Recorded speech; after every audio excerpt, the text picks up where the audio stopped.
Welcome back to the deep dive. Usually we spend our time looking outward. We analyze the shifting tides of history or the latest breakthroughs in technology or the macroeconomic forces shaping our wallets. We look at the big picture.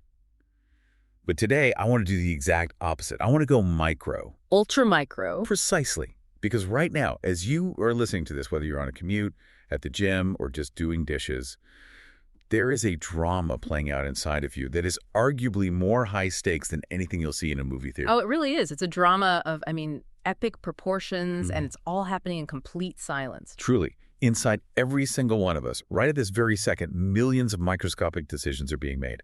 Decisions to live, decisions to die, decisions to shrink or swell or completely shapeshift just to handle pressure. It's this constant, sometimes violent, and incredibly sophisticated negotiation for survival. And we tend to think of our bodies as these stable, solid things, don't we? You look in the mirror and you look, roughly the same as you did yesterday. Right, I'm still me. Exactly. But when you zoom into the cellular level, that stability is a complete illusion. It is incredibly dynamic. It's chaotic, actually. And the line between health and disease, or really, the line between life and death, is much, much thinner than people realize. And that is the hook for today. We are exploring the very moment where things go wrong. We're doing a deep dive into cell injury, cell death, and adaptations. And to guide us through this biological war zone, we are synthesizing two of the absolute heavyweights in medical literature. We are. We're pulling primarily from Robbins and Cochrane pathologic basis of disease, which, let's be honest, most medical students just call the Bible of pathology because of its sheer breadth. It's the big one. It is, and we're cross-referencing that with Underwood's pathology, which is just fantastic for its clarity on the mechanisms, the how and why of it all. So consider me the enthusiastic learner here. I remember high school biology. I know the mitochondria is the powerhouse of the cell. Okay. That's about it. That's a good start. But I don't know the why behind all the chaos. You represent the source material. You're guiding us through the logic and the mechanisms. I will do my best. Our mission today is to map out the concepts found in the chapters on cellular responses to stress and aging and death. But I have to give a disclaimer right up top because we are dealing with some serious medical textbooks here. Oh, absolutely. Disclaimer time. This conversation is a conceptual map. It's an interpretive synthesis. It is absolutely not a replacement for reading the textbooks. If you're a medical student listening to this to cram for boards or a pathology resident, please read the books. You still have to read the chapters. We are here to help you build the mental framework, to hang that information on, to help you see the forest before you start inspecting every single tree. Perfectly said. Now, before we get into the nitty-gritty of membranes and enzymes, I want to start with a quote from the source material that really, really grounded this for me. It's from Rudolf Virchow. Ah, the father of modern pathology. You can't really start a pathology discussion without nodding to Virchow. He said, individuals are sick because their cells are sick. It sounds almost too simple when you hear it now, doesn't it? But you have to remember, in the mid-19th century, that was a revolutionary idea. Before Virchow, disease was often thought of as this vague, magical imbalance, bad humors or... Right, you have too much black bile or the vapors. Exactly. It was all very mystical. Virchow grounded it in physical reality. He said disease isn't magic, it is cellular dysfunction. If you want to understand why a person is having heart failure or liver disease or dementia, you can't just look at the organ as a whole. You have to look at the cell. You have to ask, what is happening to the individual unit? So that is our setup for today. We're going to cover how cells handle stress, that terrifying tipping point between recovery and death, the two very different ways a cell can die. One is messy, one is very tidy, and how cells can actually shapeshift to survive chronic stress. It's the story of the fortress under siege. I love that analogy. Let's start right there. Section 1, the fortress under siege. We need to establish what normal looks like before we break it. The texts talk about homeostasis. Right. Homeostasis is the cell's happy place. It's a fairly narrow range of function and structure where the cell is balanced with its environment. It has enough energy, waste is being cleared, the walls are strong, it's stable. But the world, even the world inside your body, is a pretty hostile place. And according to our sources, there are 4 specific systems in the cell, 4 Achilles heels, that are the most vulnerable to attack. If you want to kill a cell, these are the targets you aim for. Exactly. The cell is incredibly complex, but it really relies on these 4 pillars. If you disrupt any of them, the whole fortress starts to crumble. The first, and arguably the most critical, is the mitochondria. The powerhouse of the cell. I think that's the one thing everyone retains from ninth grade science. It's a meme at this point. It is meme-worthy for a reason, but in pathology, it's literally life or death. The mitochondria produce ATP adenosine triphosphate. That is the currency of energy. Without ATP, nothing works.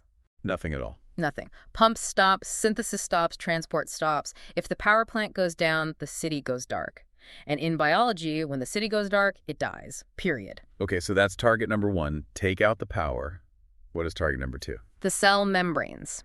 Think of these as the castle walls. You have the outer plasma membrane, which is crucial because it keeps the outside out and the inside in.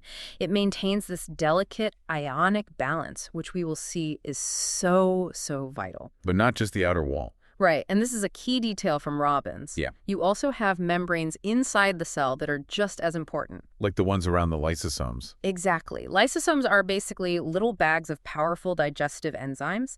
They're the stomach of the cell. If the membrane holding those enzymes breaks, they leak out and the cell literally digests itself from the inside out. So membrane integrity is everything. Okay, so we have the power plant and the walls. That makes sense. Number 3. Protein synthesis. The factories. You need enzymes to run chemical reactions. You need structural proteins to hold the cell together. The ribosomes are the machines that make these proteins. If they stop working or if they fall apart, the cell eventually runs out of the tools and materials it needs to survive and repair itself. It can't maintain itself. It just can't. It's like a city where all the workshops and factories have shut down. It's only a matter of time before things fall apart. And number 4, the last pillar. The genetic apparatus, the DNA, the blueprint. If the DNA is damaged too severely, say by radiation or chemicals, the cell can't replicate properly. But it's even more dramatic than that. If the DNA damage is bad enough, the cell might actually trigger its own suicide program to prevent itself from becoming cancerous. Which we will definitely get to later. So those are the 4 vulnerable systems: power, walls, factories, and blueprints. Now let's talk about the attackers. The source material lists a whole rogues gallery of things that can injure a cell. Robbins gives us a very comprehensive, almost exhaustive list. You have physical agents like trauma, extreme heat or cold, radiation. You have chemical agents, which is a huge category. Everything from a little bit too much glucose, if you're diabetic, to outright poisons like arsenic or cyanide. And infectious agents, of course. Of course, viruses, bacteria, fungi. Then you have immunologic reactions when your own body attacks itself, like in autoimmune diseases. Genetic abnormalities, and even nutritional imbalances, starvation on one end, obesity on the other. It seems like almost anything can kill a cell if you have too much or too little of it. But there is one attacker that seems to get the most ink in the texts: oxygen deprivation. Yes, hypoxia. This is the big one. It's one of the most common and central causes of cell injury, but it is crucial, and the text is very specific about this, to distinguish hypoxia from ischemia. They are related, but they are not the same thing. Okay, break that down for us, because I think in common parlance, we use them pretty interchangeably. We do, and it's a mistake. So hypoxia is just a lack of oxygen. Let's say you are climbing Mount Everest or you have severe pneumonia. Your blood is flowing just fine, but it doesn't carry enough oxygen molecules. The cell is gasping for air, but the blood flow is still there. Okay, so the delivery trucks are running, but they're empty. Perfect analogy. And ischemia. That's the other one. Ischemia is reduced blood flow, usually from a blocked artery like a blood clot in a heart attack or atherosclerosis. This is worse. Much worse. Why is it so much worse? If the end problem is a lack of oxygen, aren't they effectively the same outcome for the cell? You would think so, but no. In ischemia, not only are you not getting oxygen, you're also not getting any other nutrients like glucose. You're starving the cell. And perhaps most importantly, you aren't washing away waste products. The sewage piles up. The sewage piles up. Lactic acid from anaerobic metabolism accumulates. The pH drops. Ischemia injures tissues faster and more severely than hypoxia alone because it's a total supply chain collapse, not just an oxygen shortage. That makes a lot of sense. Underwood's pathology adds an interesting term here that kind of encompasses a lot of these injuries. It calls it bioenergetic failure. I really like that term. It cuts right to the chase. Whether it is a toxin or a lack of oxygen or extreme cold, the core problem is often that the cell loses the ability to generate energy. It is bioenergetic failure. The lights go out, and everything follows from that. Now, here is something I found really interesting in the reading, this idea of variability. You can have 2 people exposed to the exact same toxin, The book uses carbon tetrachloride, which is a classic dry cleaning chemical, and one person's liver cells die, and the other person is basically fine. Why? That is the beautiful nuance of pathology. It's not a one-size-fits-all process. It often comes down to genetic polymorphisms. Our bodies have enzymes, especially in the liver, designed to process toxins. In the case of carbon tetrachloride, the liver actually turns it into a toxic free radical while it's trying to get rid of it. Wait, so the liver hurts itself by trying to help? Exactly. It's a tragic irony. The enzyme, specifically one in the cytochrome P450 family, converts the chemical into a highly reactive free radical called CCl3. That radical is what does the real damage. Now, if you have a superactive, highly efficient version of that enzyme due to your genetics, you create more of the toxin faster and get more injury. So having a better enzyme is actually worse for you in this case. If you have a lazy enzyme, you might actually be protected because you process it slower and generate less of the damaging byproduct. In biology, context is everything. Before we move on to what happens next, I want to highlight one more concept from this section that kind of blew my mind. The time lag. Ah, yes. This is so vital for clinicians to understand. It's the gap between function and form. The text says that the biochemical changes, the damage, happens almost instantly, but we don't see anything for a long time. Correct. Let's paint a picture. Imagine a heart attack. A person blocks a coronary artery. Within seconds, literally seconds, the heart muscle cells in that area stop contracting. Function is lost immediately. Wow, that fast. Immediately. The biochemical machinery, the ATP production, crashes in minutes. The cell is, for all intents and purposes, failing at its job right away. So the heart muscle is effectively paralyzed in that spot almost instantly. Right. But if you were a surgeon and you took a biopsy of that heart 10 minutes later and looked at those cells under a microscope, they would look completely normal. They're dead, but they look alive. Well, they're on the path to death. They're irreversibly injured. But it takes hours, sometimes 4 to 12 hours, for the structural damage, the changes in shape and color, to become visible to the human eye or even a powerful microscope. It takes time for the proteins to denature and the cell to dissolve. And this is why we rely on blood tests in the emergency room. Exactly. We look for things like troponin for heart attacks. Troponin is a protein that's supposed to be inside the heart-modic cell. But when the wall breaks, it leaks out. It leaks out into the blood. So if we find it in the blood, we know the fortress walls have been breached, even if we can't see the hole yet. Morphology, what it looks like, always lags behind function. That's fascinating. It's like a star that is burned out, but we are still seeing its light for a while. That is a poetic and a very accurate way to put it. Okay, let's move to section 2. The struggle to survive. We are entering the phase of reversible injury. This is the maybe we can fix this stage. The cell is on the ropes, but it's not out of the fight yet. Let's use a specific scenario to make this concrete. Let's say we have a cell in the kidney, and suddenly the blood flow stops. Ischemia. What is the very first thing that happens? Okay, so the absolute first thing is immediate bioenergetic failure. No oxygen means the mitochondria cannot do oxidative phosphorylation. They stop making ATP. The power plant shuts down. The power plant shuts down. And when the power goes out, the pumps stop. Specifically, the sodium-potassium pump on the cell membrane. This pump is a huge energy consumer in most cells. Its job is to constantly pump sodium out and potassium in. It's pushing a boulder up a hill constantly to maintain that gradient. So it's a very active process that needs a lot of ATP. A ton of ATP. So when the ATP is gone, the pump stops. Gravity takes over, so to speak. And what happens to the sodium? It gets stuck inside, it starts to accumulate, and we all remember the rule of osmosis from high school.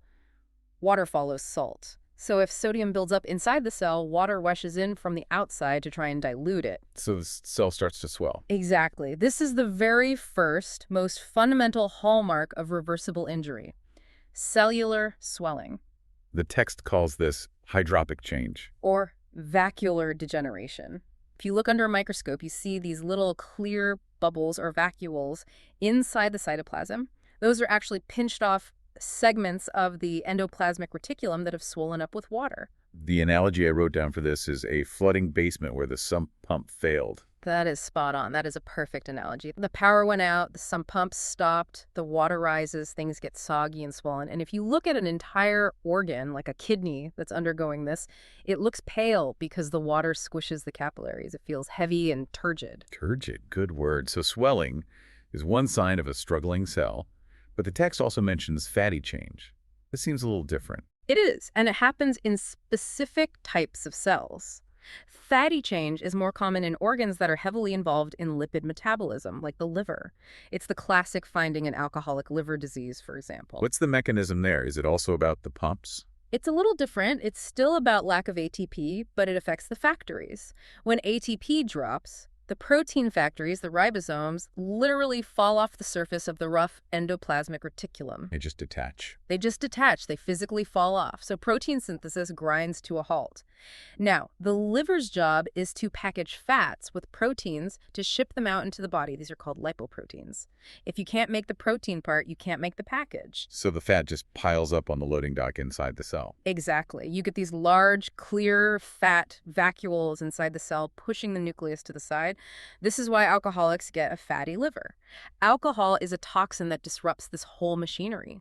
The liver literally turns yellow and greasy because the cells are stuffed with fat they can't export. But the key takeaway for this whole section, and this is crucial, is that this is all reversible. Yes, that is the whole point. If you restore the blood flow, if you remove the toxin at this stage, the cell can recover. It can start the pumps again and push the water out. It can reattach the ribosomes, restart the protein factories, and it can metabolize that fat. The cell is injured, but it is still alive. It can bounce back. But what if you don't? What if the stress continues? Then we reach section 3. The point of no return. This is the cliff edge. This is where pathology gets very serious, very fast. The texts describe this as a nebulous threshold. It sounds like scientists have spent decades arguing about the exact moment a cell becomes officially dead. But there are two things that seem to consistently mark the transition to irreversible injury. That's right. If you see these two things, the game is over. First, profound and widespread membrane dysfunction. The walls are breached, not just a little leaky, but broken. There are holes everywhere. And second, mitochondrial irreversibility. This is key. The mitochondria are so damaged that even if you gave them a perfect supply of oxygen right now, they couldn't restart. The machinery itself is permanently broken. And there's a specific molecule that acts as the assassin here, the one that pushes the cell over the edge. Calcium. Calcium is the party crasher. It's the agent of doom. Let's deep dive into this because I think most people think of calcium as a good thing. It's in milk. It makes strong bones. And that is true. Extracellularly, in your blood and in your bones, it's great. But inside a cell's cytoplasm, calcium is normally kept at extremely, extremely low levels. It is something like 10,000 times lower inside the cell than outside. The cell spends a huge amount of energy actively pumping it out to keep it that way. Why? Why go to all that trouble to keep it so low? Because calcium inside the cell is a powerful signal. It's a trigger. It's like having a loaded gun in the room. You want to keep it locked up in a safe unless you absolutely, positively need to use it. And in this case, the membranes breaking are what opens the safe. Exactly. When the membranes fail, both the outer plasma membrane and the membranes of the mitochondria and ER, where it's stored, calcium floods into the cytoplasm, and when the concentration shoots up, it acts like a big red on switch for a whole bunch of enzymes that you really, really do not want turned on all at once.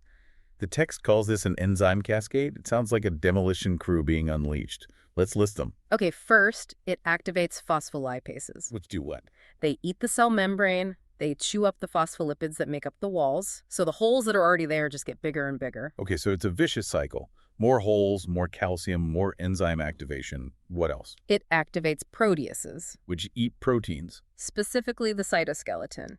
The cell's internal scaffolding, the beams and girders that give it shape, so the cell starts to collapse structurally, it loses its form. And endonucleases. These are the ones that go into the nucleus and chop up the DNA. They just shred the blueprint. And finally, ATPases. Which burn up whatever tiny amount of ATP energy was left. It just accelerates the energy depletion. It is a total self-perpetuating demolition crew.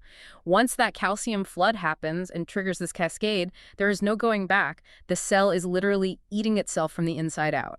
That is a terrifying image. Total self-destruction. But there's another twist here that Robbins discusses that I found really counterintuitive: ischemia-reperfusion injury. Ah, the cruel irony of medicine. This is a huge topic in clinical cardiology and transplant surgery. It's a real paradox. Explain this. Because logically, if blood flow is blocked to the heart, the goal is to open that artery as fast as possible. That's the whole point of putting in a stent, right? And usually it does save the tissue. If you catch it early enough, it's life-saving. But sometimes restoring that blood flow can actually kill cells that might have otherwise survived the initial insult. How does fresh, oxygenated blood kill a cell? It's about what happens when that oxygen arrives. When the fresh blood rushes back in, it brings a flood of oxygen. Great, right.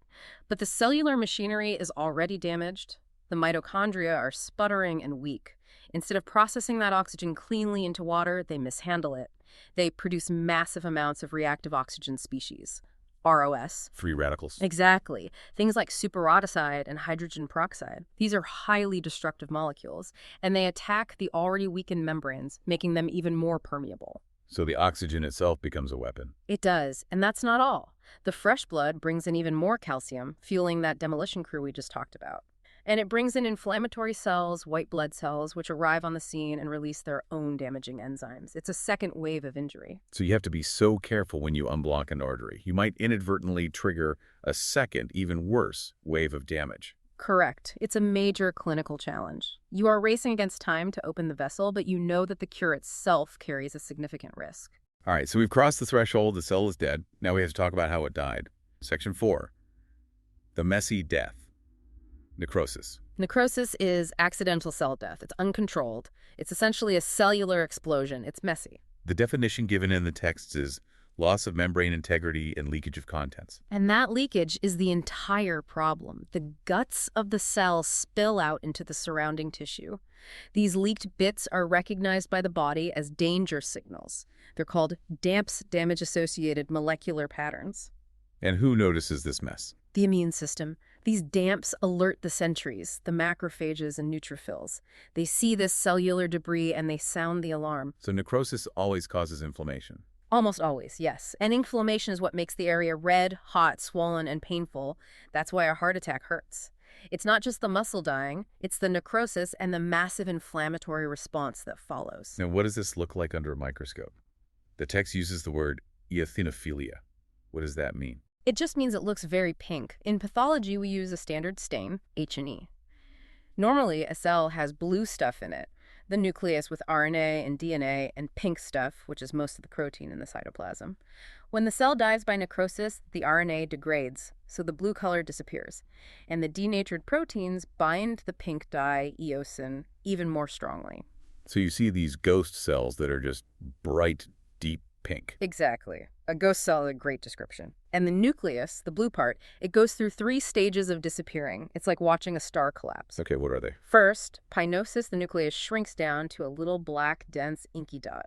Then, karyorrhexis, that dot shatters into fragments. And finally, karyolysis, the fragments fade away completely as they're digested by enzymes. Shrink, shatter, fade. Precisely. A good way to remember it. Now, this is one of my favorite parts of pathology because it feels like detective work. The menu of death. Necrosis comes in different flavors depending on the tissue and the cause. Let's run through the main patterns. Right. The most common one, the default pattern in most solid organs, is coagulative necrosis. What does that look like? Think of a ghost town. The injury denatures not just the structural proteins, but also the enzymes that would normally digest the cell. So everything gets stuck in place.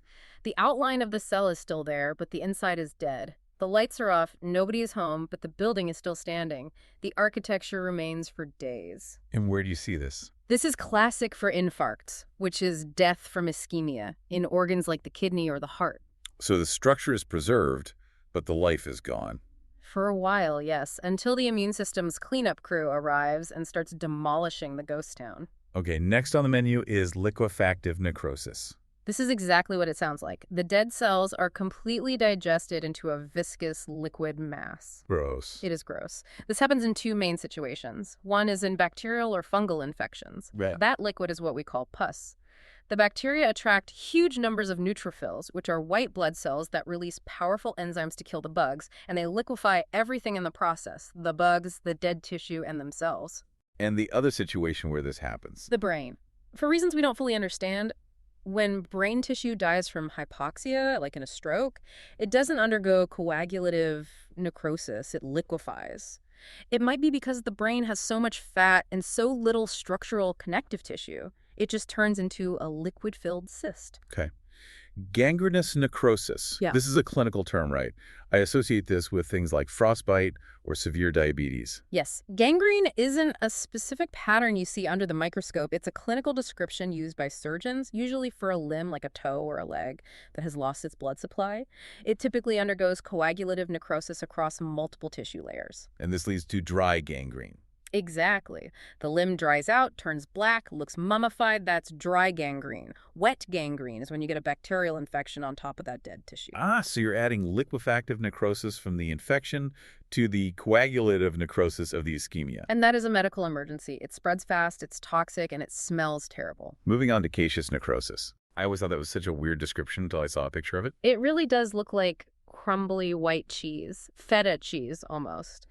This is absolutely distinctive to tuberculosis. It's a combination of coagulative and liquefactive necrosis, where the body tries to wall off the TD bacteria in a structure called a granuloma, and the center becomes this granular, white, cheesy debris. And fat necrosis. This is very specific. You see it most often in acute pancreatitis or sometimes after trauma to fatty tissue like the breast. The pancreas contains powerful digestive enzymes. If the pancreas gets injured or inflamed, those enzymes can leak out and start digesting the fat in the abdominal cavity. And the text mentions something called saponification. That literally means soap making. It's a chemical reaction. The fatty acids that are released from the digested fat combine with calcium ions in the tissue fluid. It makes calcium soaps. And you can actually see these. They look like chalky white deposits scattered around the abdomen. Biology is wild. You can accidentally make soap inside your own body. I definitely wouldn't recommend it as a hobby. It is incredibly painful. Fair point. And the last one on the list is fibrinoid necrosis. This one's a bit different. It's a microscopic pattern that's typically seen in blood vessel walls, usually in the context of immune reactions like vasculitis or severe hypertension.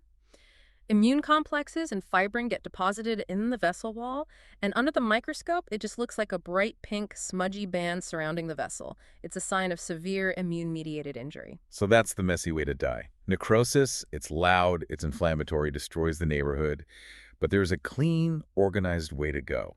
Section 5, the clean suicide. Apoptosis. Apoptosis. The word comes from the Greek for falling off, like leaves falling from a tree in autumn. It's poetic. It is, and it's a completely different concept. This is regulated cell death. It's not an accident. It is a program. It is a choice, in a way, that the cell makes. So give us the contrast. Necrosis with swelling, leaking, inflammation. Apoptosis is the exact opposite. The cell shrinks. It condenses. The chromatin in the nucleus clumps up. And then the cell fragments, it breaks into these neat membrane-bound little parcels called apoptotic bodies. And crucially, the membrane stays intact the whole time. Nothing leaks out. So no inflammation at all? Zero inflammation. It's a stealthy exit. The cell disappears without alerting the neighbors, without causing any collateral damage. Why on earth would a cell kill itself? What are the physiologic roles? When is this a good thing? Oh, they are absolutely essential. You would not be here without it. Embryogenesis is a huge one. When you were a fetus, your hand started as a solid paddle. You had webs between your fingers. The cells in those webs underwent apoptosis to sculpt the spaces for your individual fingers. So death creates the shape of life. Beautifully put. That's exactly right. Another key role is in hormone withdrawal. When a baby stops breastfeeding, the cells in the mother's breast tissue that produce milk are no longer needed, so they undergo apoptosis. Or the lining of the uterus shedding during menstruation. That is a massive, coordinated, apoptotic event every month. And what about getting rid of dangerous cells? Yes. Your immune system creates millions and millions of T cells. Some of them, just by chance, are going to be able to recognize your own body as foreign. If they were allowed to live, you'd have a catastrophic autoimmune disease. So during their development, the body identifies these potentially self-reactive traitors and triggers apoptosis. It eliminates the threat before it can cause harm. So those are the good, normal reasons. What are the pathologic roles? When does apoptosis happen in disease? One of the most important is eliminating cells with DNA damage. Say you get a sunburn from UV radiation. That damages the DNA in your skin cells. The cell tries to repair it, but if the damage is too bad to be fixed, the cell triggers apoptosis. It sacrifices itself to prevent passing that mutation onto its daughter cells. It prevents itself from becoming cancer. Exactly. This is largely controlled by a very famous protein called P53, the guardian of the genome. If P53 is mutated or missing, which it is in about half of all human cancers, cells don't die when they should. They keep dividing with damaged DNA, and that's how a tumor starts. The text also mentions ER stress as a trigger. Right. Accumulation of misfolded proteins. The endoplasmic reticulum, or ER, is where proteins are folded into their correct shapes. If a cell is making garbage proteins for some reason, a mutation, a viral infection, it stresses the ER. If it can't fix the folding problem, it triggers apoptosis. This mechanism is now thought to be very important in neurodegenerative diseases like Alzheimer's and Parkinson's.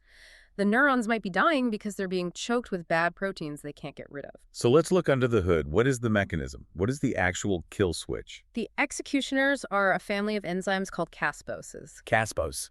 They exist in the cell all the time, but in an inactive form, just waiting.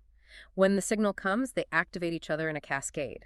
They are proteases, meaning they chop up other proteins, they chop up the cytoskeleton, and they activate other enzymes that go into the nucleus and chop up the DNA into neat little pieces. And there are two main ways to pull the trigger on this cascade, right? The intrinsic and the extrinsic pathways. Correct. The intrinsic pathway is the most common one. The decision comes from inside the cell, and it's usually centered on the mitochondria. It's all about a delicate balance of proteins in the BCL2 family. I always get these mixed up. Think of it as a constant tug of war at the mitochondrial membrane. You have pro-death proteins, like Bax and Bac, and you have anti-death proteins, like BCL2 itself. In a healthy cell, BCL2 is winning, and it keeps the mitochondria stable and sealed. But if there's damage? If there's DNA damage or some other major stress, the pro-death signals win the tug of war. Bax and Bac get activated, and they punch holes in the outer mitochondrial membrane. And what leaks out of those holes? Cytochrome C. We mentioned that earlier with energy production. Right. Normally, cytochrome C is a good guy, an essential part of the electron transport chain making ATP inside the mitochondria. But if it leaks out into the cytoplasm, it's a lethal signal.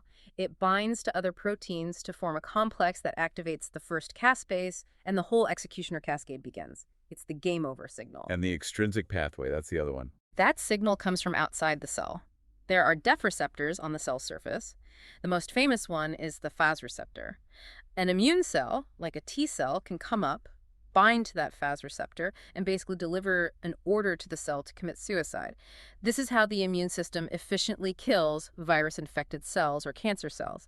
It knocks on the door and says, it's time. That's incredible. So once a cell is neatly chopped up into these little apoptotic bodies, what happens to the mess? Or I guess the lack of mess? It's rapidly and quietly cleaned up.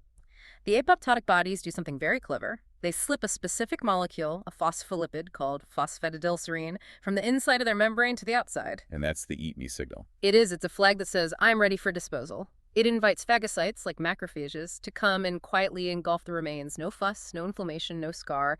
The cell just vanishes. Before we move on to the final sections, the books touch on a third way and some other concepts. Let's start with necroptosis.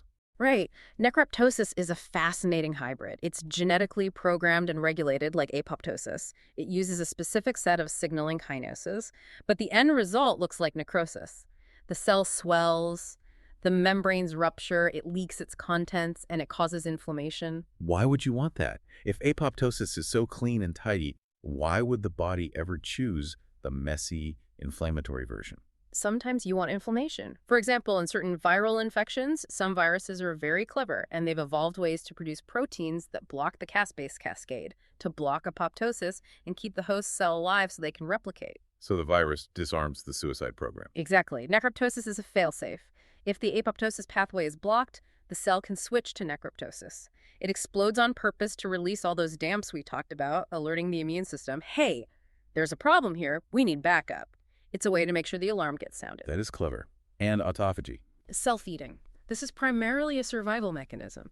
If a cell is starving, say you are fasting for a prolonged period, it can't get nutrients from the outside. So it starts to digest its own non-essential organelles to recycle the raw materials and generate energy. You described it as eating its own furniture to keep the fire burning. That's exactly what it is. It wraps up old mitochondria or bits of ER in a membrane, fuses it with a lysosome, and digests them. It's usually a way to survive lean times, but if the starvation or stress persists for too long, this process of self-cannibalism can itself lead to cell death. Okay, so we've talked about injury in the different ways to die, but sometimes cells don't die. They change. They adapt. Section 7. Cellular adaptations. Bending without breaking. This is a crucial concept. The text says cells are plastic. They can change their size, their number, or even their fundamental type to reach a new steady state and cope with chronic stress. There are 4 main adaptations. Let's run through them. First up, hypertrophy. Hypertrophy is an increase in cell size. And because the individual cells get bigger, the organ as a whole gets bigger. The classic example that everyone knows is the gym. Exactly. Skeletal muscle. You lift weights, you create mechanical stress on the muscle fibers. Now, adult muscle cells can't really divide, so they don't make more cells. Instead, the existing cells respond by synthesizing more protein, more myofilaments, more mitochondria. They get bulkier. That's physiologic hypertrophy. It's a healthy adaptive response. And the pathologic version of hypertrophy. The heart. In a person with chronic hypertension, if you have high blood pressure, your heart has to pump against a much higher resistance every single second of every day. It's like the heart is lifting weights 204/7. So the heart muscle cells get thicker and stronger to handle the increased load. That sounds good though, right? A stronger heart? Initially, yes, it's a compensation. But eventually it becomes maladaptive. The thickened heart wall can become stiff and not relax properly. The blood supply can't always keep up with the increased muscle bulk. And the genetics of the cells actually change. They can switch back to expressing fetal forms of contractile proteins, which are less efficient. Eventually, that hypertrophied heart fails. Okay, adaptation number 2, hyperplasia. This is an increase in cell number. This can only happen in tissues that have cells capable of dividing, like the skin or the liver or the glands in the breast or prostate. You can't have hyperplasia in the brain or the heart because those adult cells don't divide. Give us an example of that. A great physiologic example is the female breast during pregnancy. It grows dramatically due to hormonal signals. That's both hyperplasia, more cells, and hypertrophy, bigger cells. Or the liver, if you donate half your liver for a transplant, the remaining cells divide rapidly to grow it back to its original size. That's called compensatory hyperplasia. And when it goes wrong, the pathologic version. A common wart is a good example. The human papillomavirus, HPV, produces proteins that stimulate the skin cells to divide too much.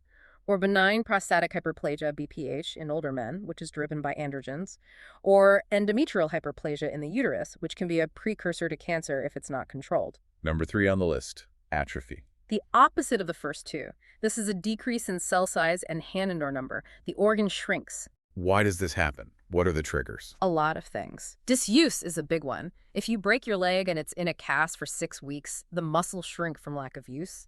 Loss of innervation. If a nerve to a muscle is cut, the muscle withers away. Diminished blood supply, inadequate nutrition, loss of hormone stimulation, and simply aging. We see a senile atrophy of the brain as we get older. So how does a cell actually shrink? It reduces its metabolic needs. It eats itself, again, through autophagy, and it activates a pathway called the ubiquitin proteasome pathway. What? Ubiquitin. It's a small protein. The cell can tag old or unnecessary internal proteins with a chain of ubiquitin molecules, which basically acts like a take me to the trash sticker. Then a complex machine called the proteasome comes along, recognizes the tag, and shreds the protein into tiny pieces. So the cell downsizes to survive on fewer resources. And the 4th adaptation is the one I find the most fascinating and also maybe the most dangerous, metaplasia. Metaplasia is a change in cell phenotype. One differentiated adult cell type is replaced by another adult cell type. Why would it do that? Because the new cell type is tougher and better able to withstand the chronic stress. The absolute classic example is the respiratory tract of long-term smoker. Okay, what happens there? Normally, your windpipe and bronchi are lined with delicate ciliated columnar cells. They're highly specialized. They produce mucus to trap particles, and their little cilia constantly sweep that mucus up and out of your lungs. But cigarette smoke is a harsh, chronic chemical irritant. It burns them. They can't survive that environment. So the body swaps them out for a new team. It does. It reprograms the local stem cells. Instead of making those delicate columnar cells, the stem cells start differentiating into stratified squamous epithelium. Basically, skin-like cells. Tough, layered, durable cells that can handle the smoke. So you survive the immediate threat of the smoke. Yes, but there is a massive trade-off. You lose the function. The new squamous cells don't make mucus. They don't have cilia. That's why smokers have that chronic cough. They can't clear their lungs naturally anymore because they've replaced their delicate brooms with tough armor. And there's a much darker side to this, isn't there? Yes. Metaplasia is a double-edged sword. While the new cells are tougher, this constant stress and reprogramming makes the DNA unstable. Metaplasia is often a fertile soil for cancer to develop. That squamous metaplasia in the lung can progress to dysplasia, which is disordered growth. and then to outright squamous cell carcinoma, lung cancer. So adaptations have costs. Always. You solve the short-term problem, which is surviving the smoke, but you create a much more dangerous long-term problem, which is the risk of cancer. We are nearing the end of our journey now. Let's go to our final section, section 8. The long fade, cellular aging. This really ties everything together. Aging isn't just one thing. It's not just a clock ticking down. It's a complex combination of genetic programming and the accumulated damage from a lifetime of small injuries. Underwood mentions the Hayflick limit. Right. Leonard Hayflick. In the 1960s, he did these fascinating experiments where he discovered that normal human cells in a petri dish can only divide a certain number of times, about 50, before they just stop. They're still alive, but they enter a permanent state of arrest. This is called replicative senescence. And this is due to telomeres. Yes.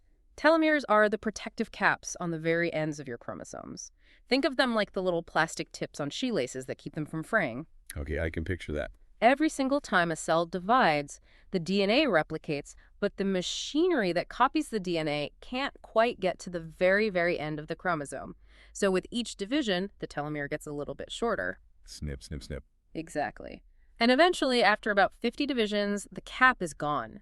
The DNA ends exposed. The cell recognizes this as dangerous DNA damage, and it shuts down division permanently. It retires. Unless you have an enzyme called telomerase. Right. Telomerase is the enzyme that can rebuild the telomeres. Our gene cells, sperm and egg, have it because they need to be immortal, in a sense, for the next generation. Some of our stem cells have it, but most of our normal somatic cells, your skin, your liver, do not. But cancer cells find a way to turn it back on. In about 90% of cancers, yes. Cancer cells serve as a dark mirror to life's normal processes. They reactivate telomerase. They rebuild their caps with every division.